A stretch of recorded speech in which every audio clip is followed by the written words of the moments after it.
You ever think about all the ways that video games can tell a story?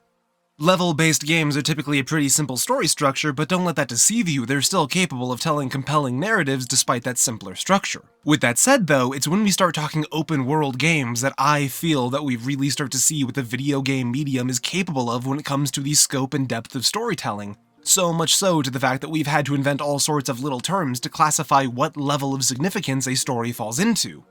So we end up with things like the term main quest for the core identity and idea that a game is built around, but also things like side quests, stories of consequence that nonetheless don't necessarily matter as much to the whole overarching narrative. From there though, we start looking at smaller and smaller instances, things that don't really tell a story at all. Things like the Radiant quests from Skyrim, which despite their illustrious sounding name, pretty much just exist to maintain an illusion, an idea that something is still active or happening in this world, that there's still something for you to do with the Dark Brotherhood once you've finished the Dark Brotherhood side quest storyline. And these are chill, good vibes.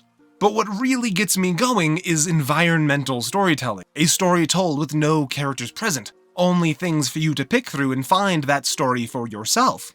A fun example of this is the Shack of Lucky Lorenz in the Eastmarch region of Skyrim. Lorenz has some good stuff going on from an environmental storytelling perspective, both from the joke perspective that despite his lucky nomenclature, he's had a tree fall directly on top of him in his home, but also that he appears to have been crushed while reading a book called The Lusty Argonian Maid. Compounding the humor, he's got an icon to Dibella, the Elder Scrolls god of beauty and love that has been left untouched by the falling foliage. But what means the most to me is that this area isn't marked on your map at all. There's no reason to go to Lorenz's shack to see his story. There's nothing here that actually involves you in any way. It's something that got put into the game just to give depth to the world, 10 out of 10. And I love to see this stuff in my open world games because I feel like it's this sort of thing that really contributes to a world feeling real and lived in and alive in the general sense. I fully admit that I suspect I'm something of the weird one for feeling this way, but as long as there's things for me to do actively in a game, then filling the open world with stories that do not involve me is the number one thing that gets me immersed in a world.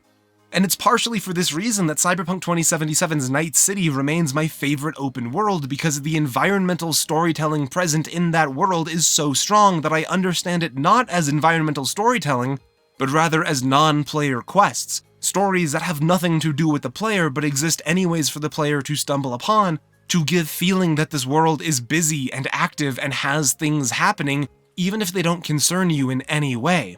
If you pick the Street Kid background for your V, for example, the game will drop you in the Coyote Coho bar owned by one Mama Wells. You'll chatter with the barkeep while you set your own broken nose, and that barkeep will admit that he needs a bit of a favor. He owes some money to a guy upstairs named Kurt, and he can't pay. And because V is a solid, upstanding person, they'll offer to talk to Kurt and see if they can't work out some kind of deal. Long story short, the deal is that V will go clep a special car for Kurt, and that'll wipe away our friend's debt. On our way to where the car is parked, however, we'll run into an old friend named Padre, who welcomes us back to the city after our time spent away in Atlanta. He offers to give us a ride to the garage where the car is kept, but on the way there, the car is pulled over by some members of the 6th Street gang, who attempt to strong-arm Padre into accepting a rough deal. The attempt falls short, and despite some tension, everyone walks away breathing. V, however, is distraught that someone would pull a gun on Padre, to which Padre replies that he will pay for doing so. And then, we go our own way, and nothing happens. The event, despite being a founding moment to a playthrough, is never remarked on again. As far as I'm aware, Padre will never mention or acknowledge the 6th Street ganger or your ride to the parking garage, and this has always sort of confused me. Because my time spent playing video games tells me that Padre should, at some point, call me back and ask me to take care of that guy. Padre should hit me up and tell me that he found where the dude was and offer me a job to go zero him, but instead, nothing. We just get out of the car and that's the end of it. Kind of. Because if you come here to this part of the map, you can find a little back alley area and the same 6th Street ganger dead. There's a data shard in the area that's got a recording of the final conversation between the ganger, named Sam Carter, and Padre, and it even mentions you as V, and we can read through it to figure out the events that happened here. Padre said this guy would pay, and he did. Padre saw to that himself. And what I love so much about this is the fact that all of this happened without us. That someone from the Valentinos went and found this guy, beat the shit out of him, stuffed him in a trunk, brought him here, and Padre offed him. And we could have done that. This game has the mechanics for us to pick up bodies, and at least one mission sees us throwing a person in a trunk. Literally all of the mechanics needed to fulfill this quest are in the game, but instead, Padre kept it in-house, dealt with it himself. This was a full-on quest, and it didn't involve us at all. And thanks to that, the game feels more alive to me. It's easier for me to envision that this world has things going on in the background that do not involve me, and I love that. Not everything has to be events that even relate to us, though. If you drive out into the Badlands, there's more than a few things to discover. There's a small-time clinic that's seemingly been attacked, but with enough digging around, you'll be able to put together that some ganger from Night City came out here to get help for a buddy that had had explosives implanted into him. The doctor out here attempted to phone a friend to try and get some help, but, I mean, come on, the environment tells the story here. What's more, out by the canyon, there's this pool of blood full of corpses. At least, that's what it looks like on first impression, but really, it's just a pool full of water with some coloring added in, and the figures in the water are buoyant mannequins. And it's absolutely wild to stumble across this kind of thing in the wild. I imagine coming here at night for your first time seeing it would be a great bit of genuine horror before you fully realize what you're looking at. And to help you fully realize what you're looking at, there's a data shard to help spell it all out. This was a set piece for a movie called Hell Lake 3 that was being shot by a company called 24 Frames Per Second Studios. Despite a seemingly successful backlog of cinematic content, this shoot was canned due to their main sponsor, Constitutional Arms, suddenly pulling their funding. As a result, 24 FPS told all of the cast and crew that, due to our current financial insolvency, all salaries have been suspended until further notice, and that the crew was just instructed to leave all of the equipment on set. Eventually someone will be around to pick it all up, but of course when you suspend everyone's salaries, I imagine it's hard to convince someone to drive a truck to Night City outskirts to load up a bunch of heavy equipment. And I love this sort of thing, again, because I can imagine so many different quests that this could have been a part of. Getting some call from some member of the Night City Screen Actors Guild to help secure final paychecks, or digging in to find out what happened with Constitutional Arms and why they pulled their funding. But instead, it's just a reminder that in this world, sometimes stuff just happens. And that stuff isn't always going to involve you. These stories, these quests aren't for you, they're for the rest of the world. Of course, poke around enough and some of these non-player quests might just pull you into their own world. The first thing I ever learned about Bad was here at this bunker area out in the Badlands. I was prowling the area for some B-roll for a different video late in the Night City night, and I think that contributed so much to why this felt like an incredible encounter. Like Lorenz's shack, this area was totally unmarked on the map, designated only by these smoldering wreckages of burnt-out drones and mangled bodies. It's an area that feels distinctly dangerous, like you've just stumbled across something sinister, something that people aren't supposed to just stumble into. Which of course they aren't. This is, or rather was, now that it's been abandoned, now that its location has been blown, the Lair of Bad, a mysterious netrunner who fulfills a similar niche to us. They run all sorts of jobs for fixers, but also seemingly run a few different jobs for themselves. If you climb this tower outside Judy's apartment, you'll find this gonk with a fried-out nervous system. Rifle through his pockets for the things he won't be needing anymore, and you'll find a data shard containing a conversation between himself and Bad. This kid, named Watcher, is up in the tower because Bad needed someone to upload a little program so that they could jailbreak the system in Kabuki. What's most interesting about the shard, though, is that Bad mentions that they need Watcher to do it because Bad can't physically upload it themselves. Of course, the shard doesn't say why, which leaves my mind racing about who this person could be, and all we ever get is little bits of information on them that we can find scattered around the world. There's an NCPD hustle in the north side of Watson where you can find two different conversations. A dead ganger's last words can be found, a conversation between himself and a buddy asking for backup, saying that someone set them up for a trap that they're currently bleeding out in the sewers.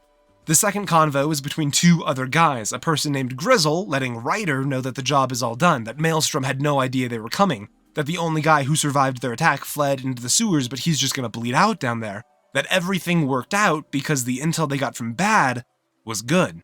Of course, Grizzle and Ryder are both Wraiths, members of the Raffen Shiv, who we recognize as pretty wretched dudes, and this might give us a bad impression of Bad, especially since we actually work against them at a point. During the gig Flying Drugs, we're hired by Dakota Smith to figure out why a smuggler's drones keep going missing. All that we really need to do is head to the Union Railroad station, spot the antenna on the roof, and make the connection that this tech is the piece downing the drones.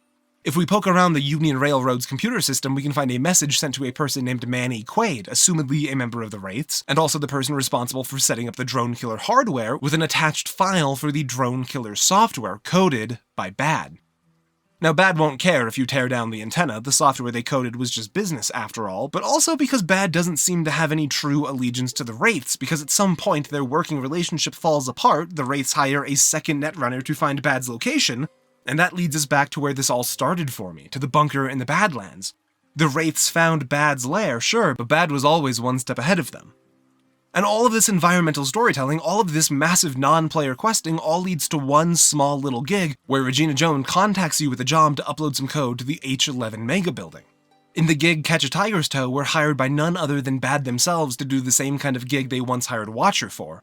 And what I love so much about all of this is that we can get an incredible impression of Bad through their work and their connections, but I can't even tell you what gender this character is because we never meet them. So much effort went into building this character and their skill set, their motivations, and it's 100% told through the environmental storytelling, through all of these quests that are not for the player. And it entirely blows me away how well it's done, how all of this works to make the world of Night City feel alive and active in ways that do not concern us.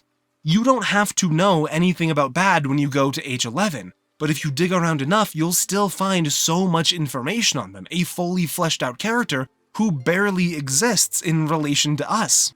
And the reason I think that this all works so well is because the world of Night City is still filled to the brim with things for us to do. Because balancing something like environmental storytelling to this level also requires a very careful hand. Not enough of it, and it feels like the world only exists for us to interact with, which can feel artificial, fake, gamey. Too much of it, and the world feels hollow, like there's no point in us even being in the world because there's nothing for us to interact with. But if you get it just right, you can tell incredible stories that have nothing to do with the player. You can wonderfully mimic a world that lives and breathes and is full of other people like us doing all sorts of things around the city. A city that feels alive like no other world I've played through. I really feel like CD Projekt Red did such a cool thing with how heavy they leaned into their environmental storytelling with this game, a thing they were only able to make work this well because of how well they were able to design the rest of the city, and how well they were able to fill the city with things to keep the players occupied. That they were able to paint such a good full background, and that they were able to balance it perfectly with how full the player-based foreground is. Because to me, that's key to making a world feel alive. Alright, so obviously this was a bit of a shorter essay. It's been an idea I've had in the rainy day folder for a few months, and I'm finally putting it together because as I'm writing the script, it's like 5 days from when I'm supposed to be unplugging and getting away for a break from basically everything. But if everything ends up working out, you guys won't even notice a change in schedule. Ideally, and more specifically, neither will the YouTube algorithm. As always, this work was made with the support from my funders over on Patreon. The people that make the jump to directly back the content I make are doing the most anyone can do to help me produce this content, and each one of them is helping me take the next step towards making this whole video essay thing a real-time thing. If you want to help support the content you like watching and get a whole bunch of bonus stuff for doing so, then consider heading on over to my Patreon page and seeing if there's a spot for you. Thank you.